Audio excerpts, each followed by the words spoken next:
안녕하십니까 장 대표입니다. 소개팅 코인은 리플 코인입니다. 리플 코인 그레이스케일 효과로 주간 18%나 급등력을 갖고 왔던 리플 코인. 이 그레이스케일은 리플의 펀드를 만들면서 확실한 시장의 유동성 자금, 그리고 이후에는 이 리플의 ETF까지도 기대감을 높이고 있는 시점에 상승력을 높였던 부분 다들 기억나실 겁니다. 근데 오늘 날짜로 또 한 번의 하방 압박을 받으면서 다시 한번 800원을 돌파하지 못하는 모습을 보여주고 있죠. 왜 이런 모습을 보여주고 있을까? 상승에 대한 이벤트가 나오면 또한 하락의 이벤트가 또 한 번 발생하면서 시장을 굉장히 왔다 갔다 하는 변동성을 보여주고 있는 현재 시장이거든요. 그레이스케일 문제뿐만이 아닙니다. 또 하나의 상승력을 부여한 이벤트 뭡니까? 로빈후드의 상장에 대한 루머가 확산되고 있습니다. 로빈후드는 이전에 상장되었다가 다시 한번 상폐됐다가 이번에 새롭게 다시 재상장할 가능성이 높다. 그러한 부분들이 리플한테는 주요 호재성 이벤트로 같이 작용되고 있거든요. 뉴스 내용을 보시면 이러한 내용입니다. 유투데이는 리플이 최대인 상승세 로빈후드에서 다시 상장될 것이라는 소문과 관련해서 해당되는 실제 리플은 4% 이상 상승세를 보였다. 재상장이라는 이벤트, 일본 코인베이스에서 이미 재상장을 했죠. 근데 로빈후드에도 재상장을 된다. 당연히 XRP, 리플의 움직임에 가장 강력한 힘을 쏟아올 만한 기대감을 같이 가져오겠죠. 근데 이 이후에 어떠한 이벤트가 나옵니까? 바로 이 이벤트입니다. 리플에 해당되는 1억 5천만 개의 대량 매도가 시세 전망에 영향을 미칠 것인가? 이게 9월 15일 날짜, 어제 날짜로 났던 뉴스거든요. 리플 코인 1억 5천만 대량 매도, 당연히 말만 들으면 엄청나게 하방 압박을 가져올 만한 제목이 됩니다. 근데 말씀을 여러 번 드렸죠. 대량 매도입니다. 대량 매도라는 거는 블록 딜과 똑같은 역할을 한다라는 거. 왜 그럴까요? 대량으로 매매가 이루어진다. 대량으로 개인이 매수를 할 수 있겠습니까? 물론 돈 많은 개인이라면 가능하겠지만 일반적인 관례상 대량으로 매매가 일어난다는 것은 블록 딜을 하는 부분인 거고, 딜을 한다는 건 조금 더 저렴한 가격으로 한꺼번에 매도를 하는데 매수자를 먼저 찾은 다음에 매도를 한다라는 거. 이게 과연 악재성 이벤트일 것인가? 그 부분은 아니라는 거. 이게 매우 중요할 수밖에 없죠. 제가 이 부분 설명해 드리면서 항상 말씀드리는 부분이 있습니다. 거래소에는 리플의 잔고가 7개월 내 최저치를 기록했습니다. 이게 무엇을 말합니까? 지갑에서 거래소로 이동한다는 것은 매도를 하겠다라는 의미로 받아들이죠. 그래서 시장은 출렁출렁 거릴 수밖에 없습니다. 근데 이것은 거래소의 물량 자체가 7개월 내 최저치를 기록한다라는 거, 리플을 매도할 물량 또한 없다라고 판단할 수가 있다라는 것을 말합니다. 근데 이 이후에 말씀드렸던 1억 5천만 개 리플, 말 그대로 4천만 리플이 거래소로 전송이 되었다. 이게 9월 12일 날 나왔던 뉴스였거든요. 고래들의 물량이 거래소로 전송됐다. 근데 엄청난 많은 물량들이 전송되었죠. 이 부분은 대량 매도라고 말씀을 드렸습니다.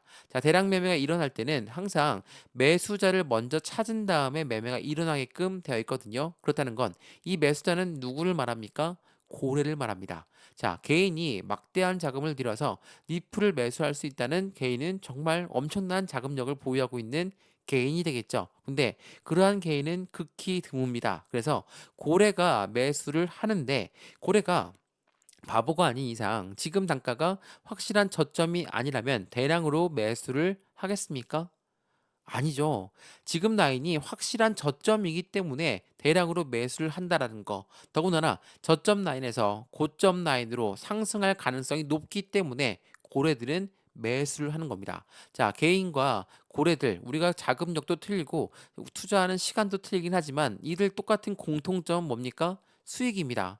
막대한 수익관을 가져가기 위해 노력하는 수익이 목적인데, 저점에서 매수하는 건 당연할 일일 거고, 이 저점에 매수했다면 당연히 고점에 매도하고 싶은 것도 당연하겠죠.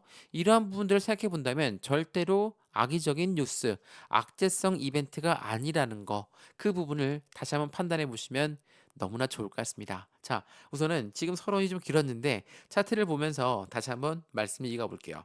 이게 일봉의 모습이거든요. 어떻습니까? 우리가 상승만 있는 게 아니라 상승과 하락을 반복적으로 보여주면서 움직였던 부분을 확인할 수가 있죠. 이때는 뭐였습니까? 마운트 곡스의 매도 물량이 나온다더라. 독일 정부의 매도가 나오고 있다. 이러한 부분들로 함께 시장을 하방 압박을 가져왔죠. 그런데 V자 반등했습니다. 왜 올랐습니까? 니플과 SEC가 조만간 미국 법원에서 결정이 나온다고 합니다. 그 부분들 때문에 800원 위로 그냥 뛰어 올랐어요. 그리고 나서 변동성을 엄청 보였죠. 왜 그렇습니까? 비공개 회의를 한다고는 했는데 비공개 회의에서 아무런 힌트를 주지 않으니까 시장은 실망 매물이 나오면서 출렁출렁 그랬죠. 그리고 여기 하방 압박 받았던 부분은 미국의 경기 침체 우려가 발생되었다. 자, 그 부분 이후에 반등력을 바로 보여줬죠. 이건 뭐였습니까? 결국 SEC랑 니플이랑 미국 법원 결정이 나다 보니까 시장은 악재성 이벤트가 아예 해소가 되었다. 자, 그 부분 때문에 끌어올라 가려고 했었는데 다시 또 내려왔죠. 왜 내려왔습니까? 악재성 이벤트 이후에 SEC가 과연 항소를 할 것인가, 안 할 것인가, 뭐 아직까지도 그 말이 나오고 있거든요. 근데 이 부분은 항소를 안 할 가능성이 매우 높습니다. 이 부분 설명 한번 해드릴 거니까 영상 끝까지 한번 보시죠. 또한 이 라인 때 횡보 라인을 가져오다가 또 한 번의 하방 압박 뭐였습니까? 똑같은 미국의 경기 침체 우려가 발생이 되었다. 자, 미국의 경기 침체 우려가 발생되었다는 게 도대체 니플, 코인과 무슨 관계냐? 이렇게 말씀하신 분 없으시죠? 지금 코인 시장은 금융 시장과 같이 움직입니다. 미국 경기가 안 좋다는 건 곧 금융시장 전반적인 시장에 악재성 이벤트로 가져오기 때문에 우리 그 부분에 맞춰서 매매 대응 전략을 같이 가져가야 되겠죠. 그렇기 때문에 우리가 코인에 투자하지만 이 금융시장을 같이 봐야 된다는 거. 미국의 경기 침체 우려는 주식시장도 그렇고 코인 시장도 그렇고 모두 다 영향을 줄 수밖에 없다라는 거. 그리고 나서 다시 반등했습니다. 뭐였습니까? 뭐 그레이스케일에서 펀드를 만들었다. 로빈후드에서 재상장될 수가 있다. 이런 긍정적인 이벤트와 또 올려놨는데 또 한 번 800원 근처에서 왔다 갔다 하는 모습을 보이고 있어요. 자, 우리가 이렇게나 왔다 갔다 하는 모습의 변동성을 보여주고 있는 이 시점들은 우리가 뭐라고 합니까? 조정 구간을 가져오고 있다. 라고 표현을 하죠. 자, 그래서 제가 오늘 리플 코인의 이러한 조정 구간은 왜 나타난 거고, 리플 코인이 갖고 있는 상승에 대한 모멘텀은 무엇인지, 그리고 이 모멘텀에 따라서 우리는 어떻게 매매 대응 전략을 가져가야 되는지 하나씩 체크해 드릴 거니까 오늘 영상 끝까지 보시는 것을 추천을 드리겠고요. 우선 상승에 대한 모멘텀, 상승 재료라고 하죠. 뭐가 있습니까? CBDC라는 디지털 화폐의 중추적인 역할을 하고 있는 게 바로 니플이다. 또 한 번 스테이블 코인을 발행한다. 연말까지 미국 시장에 스테이블 코인을 발행할 거니까 이것 또한 긍정적인 이벤트가 될 수밖에 없죠. 또 하나 뭐 있습니까? IPO부터 ETF까지 해당되는 시장에 미국 증시의 움직임을 같이 가져간다. 자, 엄청난 상승에 대한 모멘텀들이 많이 있습니다. 근데 이 모멘텀을 뒤로 하고 악재성 이벤트는 뭡니까? 말씀드렸던 이렇게 두 가지 미국의 경기 침체 우려, 미국 경제가 심상치가 않다. 이 부분들 때문에 변동성을 많이 보였고 이 부분은 금리 연결되어 있습니다. 기준금리가 어떻게 나올지 모르기 때문에 여전히 불확실성이 나와 있기 때문에 이 불확실성 때문에 시장의 악재성 이벤트가 니플한테 적용되었다. 두 번째로 뭐가 있습니까? 말씀드렸던 SEC가 과연 항소를 할 것인가 말 것인가. 자, 이러한 부분들이 시장의 불확실성을 전달하면서 시장의 하방 압박을 가져오게끔 만들었다. 이 부분은 니플 코인뿐만 아니라 비트코인, 메이저 코인 모두가 다 같은 영향을 받는 부분입니다. 근데 이러한 부분들이 하나씩 하나씩 해소가 된다. 그러니까 불확실성이 확실성으로 바뀌어서 움직인다. 라고 한다면 시장의 의미는 틀려질 수밖에 없다라는 거. 그 부분을 먼저 말씀을 드리면서 오늘 영상을 시작할까 하거든요. 자, 말 그대로 모멘텀도 많고 불확실성 요인도 많은데 우리가 니플에 투자해야 되는 이유, 그 부분이 무엇인지를 먼저 체크해 보시면 좋을 것 같고요. 나는 니플 코인을 오랫동안 투자했습니다. 1,500원 이상이고 2,000원 이상의 매입 단가를 보유하고 있습니다. 가만히 내 매입 단가 올라가는 걸 기다리는 게 아니라 추가적인 매수 타이밍과 신규 매수 타이밍을 잡아야 되겠죠. 제가 이 부분을 하나씩 하나씩 잡아 드릴 거니까 오늘 영상은 무조건 끝까지 보시는 걸 추천드리겠고요. 영상 본격적으로 시작하기 전에 구독과 좋아요, 알림 설정 아랫부분에 따봉 버튼까지 눌러주시면 너무나 감사하고요. 전화번호도 말씀을 드릴게요. 전화번호가 010-6531번에 7908, 6531에 7908번 여기다가 숫자 1번 문자 한 통만 넣어주시면 지금 말씀드렸던 모든 부분들 먼저 문자 넣어드릴 거거든요. 문자를 먼저 받아보시고 어떠한 부분들 때문에 지금 리플 코인이 이렇게 흔들리고 있는지 그리고 이렇게 흔들릴 때 누군가는 매집 라인을 갖추고 한다면 당연히 그들은 매수 라인을 잡고 있다라는 거. 그 부분을 함께 확인해 주시면 너무나 좋을 것 같거든요. 지금 영상도 무료로 보시는 것처럼 제가 문자를 넣어드린 것도 무료니까 저한테 문자 한 통 넣어주시면 답장 바로 넣어드릴 거거든요. 상단 전화번호에 숫자 1번 문자 한 통이면 된다라는 거. 그 부분을 다시 한번 체크하시면 너무나 좋을 것 같습니다. 이해되시죠? 자, 그러면 오늘 리플코인 영상 본격적으로 시작을 해보겠습니다. 자, 우선은 이 불확실성건부터 확인 한번 해드려 볼게요. 자, 불확실성의 미국 경제 상황 그리고 기준 금리 관련 이 부분들이 엄청나게 크게 작용한다. 여러 번 강조 말씀해 드렸죠. 자, 이건 뭡니까?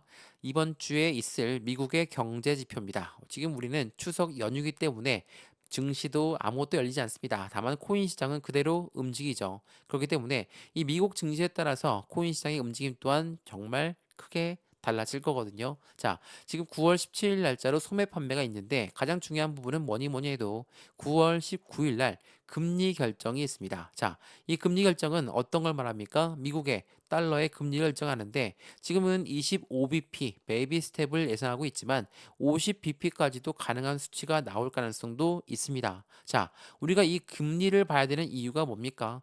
경기 상황, 미국의 경제 상황을 왜 봐야 될까? 이러한 모든 부분들은 전체 금융시장에 같은 영향력을 줄 수밖에 없기 때문에 주식도 그렇고 코인 시장도 그렇고 이 부분은 무조건 우리가 필수적으로 보면서 진행을 해야 됩니다. 우리 니플 코인만 혼자만 올라간다라고 해서 좋아할 게 아닙니다. 전체 금융시장이 어떻게 움직이는지를 보고 판단해야지 안정적인 매매 대응이 가능하다는 거. 이 부분도 다시 한번 체크해 보시면 너무나 좋을 것 같고요. 그래서 금리가 어떻게 나올 것인가 이 부분을 먼저 확인해야 되는 게 중요할 수밖에 없다. 이거를 다시 한번 체크해 보시면 너무나 좋을 것 같고요. 또 하나 SEC 건 때문에 많이들 말이 많죠. 자, 우리가 SEC가 그만큼 니플한테 끼쳤던 악영향이 엄청 컸거든요. 자, 제가 이 동그라미들을 많이 보여드렸는데 이 동그라미는 뭡니까? 해당되는 동그라미는 1,000원대입니다.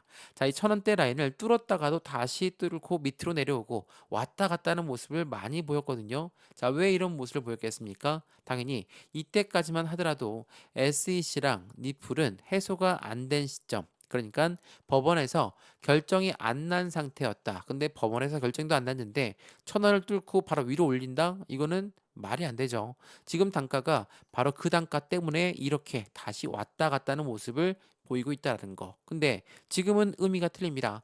SEC라는 악재성 이벤트가 이미 법원에서는 결정을 해줬어요. 과징금을 부과해줬죠. 그렇기 때문에 이 부분은 이제 끝났다라고 판단할 수 있지만 SEC 같은 경우는 10월 달까지 해당되는 항소를 결정할 수가 있기 때문에 지금은 결론이 났다 하더라도 항소하면 또 한 번 떨어질 거 아니냐? 이 부분에 또한 불확실성이 또 만들어지고 있는 게 사실이죠. 자, 이렇게 불확실성이 만들어진다. 그렇다면 우리 이 부분을 조금 더 명확하게 판단을 해봐야 되겠습니다. 자, 여기 1,000원을 뚫고 올라가는 시점이 새로운 시세가 나오고 새로운 변곡점이 나오는 시점인데 과연 SEC는 항소를 할 것인가 말 것인가 이 부분 한번 이 뉴스를 통해서 확인 한번 해보시죠. 자, 우선 이 부분 보시죠. 자, 리플은 SEC와의 소송에서 대승을 거둔다. 말 그대로 SEC가 항소를 안 한다라는 조건이겠죠.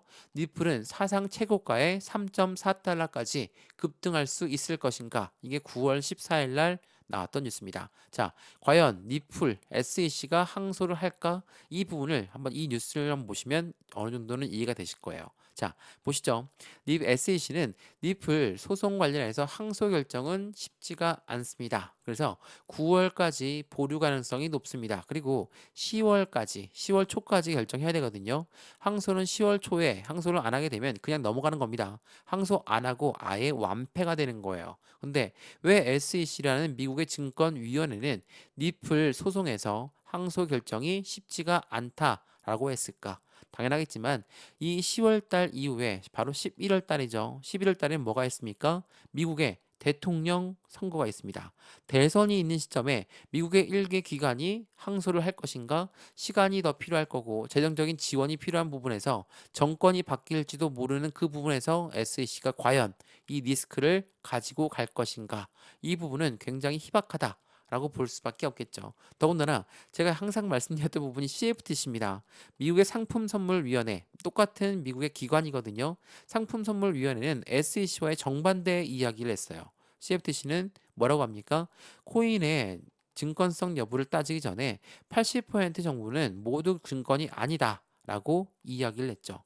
SEC와의 정반대되는 입장을 얘기했다라는 거. 그만큼 현재 SEC의 힘은 많이 약해진 상태다 라고 판단할 수 있습니다. 자, 그도 그럴 것이 왜 약해졌을까? 이거 한번 보세요. SEC 가상자산 10개의 증권성 입증을 포기했다. 해리스 또한 노선을 바꿨다라고 합니다.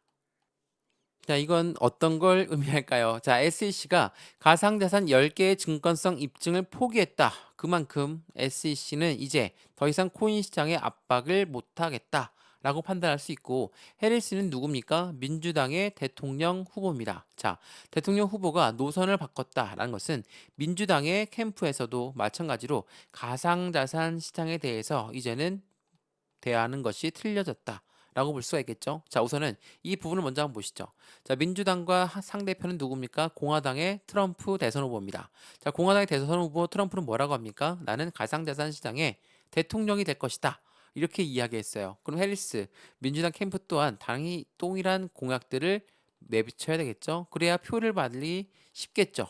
자, 이런 부분이 왜 나왔냐? 자, 보시면 SEC 위원장은 누가 임명했습니까? 조 바이든 현직 대통령이 임명했습니다. 근데 바이든 대통령이 인지 능력이 떨어진다라는 그 부분들 때문에 해당되는 부분을 사퇴했죠. 그래서 해리스 부통령이 나온 겁니다. 이 부분에서 이 가상자산 시장에 투자하고 있는 미국의 국민들이 표를 투자할 때, 투표를 던질 때 누구를 뽑겠습니까? 당연히 공화당 쪽으로 쏠릴 가능성이 높겠죠.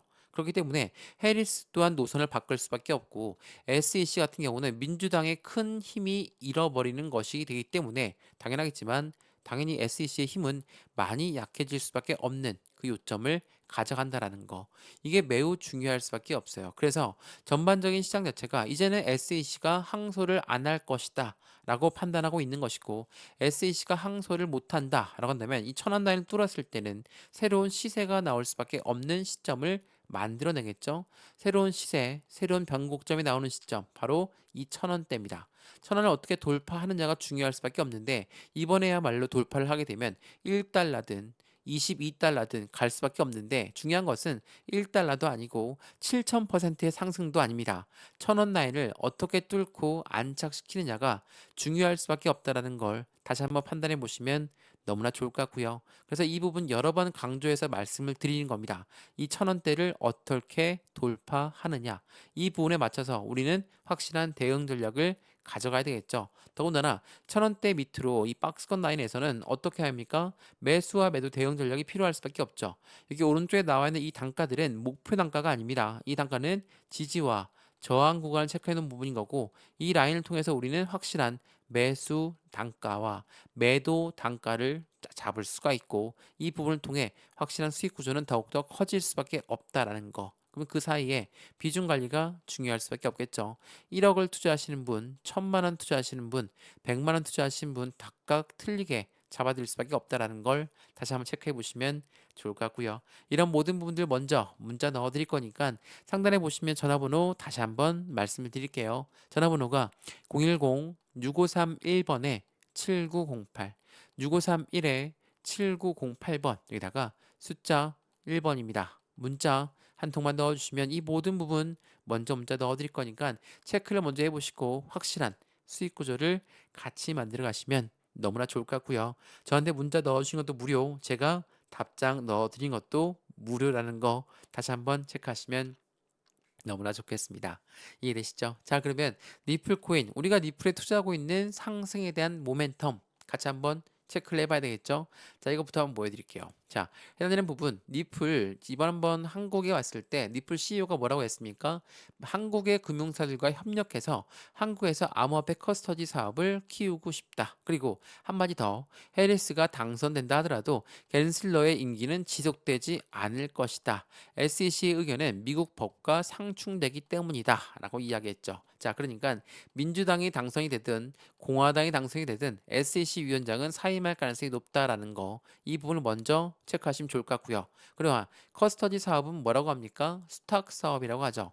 자, 수탁 사업은 은행과 같은 역할을 하는 겁니다. 보유하고 보관하고 그 부분으로 인해서 대출까지도 연계되는 서비스를 전출하는 거. 이게 바로 커스터디 수탁 사업인데 이게 한국에서 처음으로 하는 게 아니라 이미 유럽에서도 아시아에서도 가지고 있는 부분입니다. 당연하겠지만 한국의 수탁 사업 또한 당연히 시장의 기대감을 높일 수밖에 없겠죠. 전 세계적으로 리플 코인에 투자를 많이 하고 있는 곳이 한국도 다섯 손가락 안에 들고 있다는 것도 체크해 보시면 너무나 좋을 것 같고요. 그래서 이 커스터디 사업이 얼만큼 대단할까? 자, 이거 한번 보시죠. 커스터디 사업의 시장 규모는 얼만큼을 예상하고 있습니까? 10조 달러를 전망하고 있어요. 10억도 아니고 10조 달러의 커스터디 시장 규모를 확인하고 있는 거기 때문에 당연히 엄청난 기대 상승력이 높이 올라갈 수밖에 없겠죠. 이것뿐이겠습니까? 서두에도 말씀을 드렸지만 니플 코인이 갖고 있는 추가적인 상승에 대한 모멘텀들 뭐가 있습니까? 하나씩 하나씩 풀어서 말씀을 드리면 니플 법원에 의해서 확실하게 증권이 아니라는 반전의 이미지를 갖고 한다면 스테이블 코인, IPO, ETF 계획에 껑충 뛰어 올라갈 것이다. 그리고 여기에다가 뭐가 있습니까? CBDC가 있죠. 자, 제가 미국 입장을 한번 생각해 볼게요. 미국이란 나라는 달러의 기축통화국입니다. 달러를 발행하기 때문에 굉장히 전 세계적으로 중요한 나라가 될 수밖에 없죠. 그래서 달러의 금리를 어떻게 결정하느냐, 미국 경기 침체가 어떻게 있느냐, 이 부분에 따라서 시장은 엄청나게 흔들리는 결과치를 만들어냅니다. 근데 미국이 결정을 해야 됩니다. CBDC를 개발할 것이냐, 아니면 스테이블 코인을 발행할 것이냐. 이 부분들 중에 미국은 어떤 부분으로 무게가 쏠렸습니까? 바로 스테이블 코인입니다. 자, 리플이 CBDC의 중추적인 역할을 하고 있는 것도 맞지만 스테이블 코인을 미국 시장에 연말까지 발행할 것이다라는 부분도 맞습니다. 그렇다는 건 무엇을 말합니까? 니플 입장에선, 그러니까 미국 입장에선 니플을 버릴래야 버릴 수가 없는 패다라는 거. 이 부분이 매우 중요할 수밖에 없겠죠. 그리고 IPO도 있죠. IPO는 뭡니까? 주식 시장의 상장을 말하고 ETF는 뭡니까? 펀드 시장의 상장을 말합니다. 자, 이 두 가지는 SEC의 힘이 필요할 수밖에 없죠. SEC가 승인을 해줘야 되는데 과연 SEC가 리플을 그냥 승인해 주겠습니까? 안 해줄 확률이 지금으로서는 높죠. 근데 말씀드렸죠. 24년도 대통령 선거에서 누가 대통령 되더라도 25년도 초에 SEC 위원장은 사임할 가능성이 높다. 그렇다는 건 IPO든 ETF든 이 부분은 SEC 위원장이 사임하면서 확실하게 급속도로 급무살을 살 필요성이 있다라는 거. 그렇다면 25년도에는 확실한 상승에 대한 모멘텀이 커질 수밖에 없겠죠. 이러한 모든 부분들을 종합해 봤을 때 지금 리플 코인의 위치는 어디에 있습니까? 여전히 바닥 구간에 위치해 있다라는 거. 이 바닥 구간에 위치해 있는 부분들 그리고 이렇게 많은 호재성이 있음에도 불구하고 바닥 박스권에 갇혀 있다. 이러한 부분들이 강력한 홀더분들한테도 힘이 빠지게 만들고 지치게 만드는 영향인 걸 충분히 알고 있습니다. 저 또한 니플에 투자하고 있는 사람으로서 해당되는 부분에 니플 코인이 이렇게나 못 움직이게 되면 당연히 힘이 빠지고 지칠 수밖에 없죠. 근데 우리가 이 바닥 박스권 라인을 4년 내내 SEC 때문에 못 움직였던 모습을 기억하고 있습니다. 근데 SEC가 이제 끝날 조징지부를 찍을 것이고 10월 달에 항소를 하든 안 하든 간에 안 할 확률이 높겠지만 이러한 부분들의 불확실성이 해소가 되고 미국의 경기 침체 우려도 해소가 되면서 금리까지도 해소가 된다. 그렇다면 시장은 나쁠 게 없는 시장이 됩니다. 그렇다는 것을 우리는 확실하게 이용을 해야 되겠죠. 어디에서? 이 1,000원 밑에서 말이죠. 자, 이 부분을 다시 한번 기억하시면 너무나 좋을 것 같고요. 리플 코인은 여러 번 말씀을 드려도 절대로 지나치지 않습니다. 그만큼 상승에 대한 모멘텀은 확실한 부분이기 때문에 지금처럼 뭐 800원, 790원도 떨어졌다, 왔다 갔다 한다, 1% 이상 빠지고 있다. 지금 바닥에서 빠지는 부분은 의미가 없는 부분이다. 다시 1,000원을 돌파했을 때가 새로운 시세가 나오고 변곡점이 나오는 시점이니까 이 부분을 통해서 확실한 수익을 국대화로 만드셨으면 너무나 좋겠습니다. 이해되시죠? 자, 오늘 리플코인 영상 여기까지입니다. 영상 유익하였으면 구독과 좋아요, 알림 설정 아랫부분에 따봉 버튼을 눌러주시면 너무나 감사하고요. 전화번호도 말씀을 드릴게요. 전화번호가 010-6531번에 7908, 6531에 7908번에다가 숫자 1번입니다. 문자 한 통만 넣어주시면 이 모든 부분 먼저 문자 넣어드릴 거니까 저한테 문자 넣어주신 것도 무료, 제가 답장 넣어드린 것도 무료니까 새벽 시간 상관없습니다. 넣어주셔서 같이 투자하시면 확실한 수익과 더욱더 크게 가지고 가실 거고, 문자를 먼저 받아보신 다음에 카톡방 주소 들어와도 상관없는 거니까 안정된 투자의 관점 함께 만들어서 확실한 수익을 극대화로 가져가셨으면 너무나 좋겠습니다. 이해되시죠? 영상 여기까지입니다. 언제나 성공적인 투자 정말 진심으로 기원합니다. 감사합니다.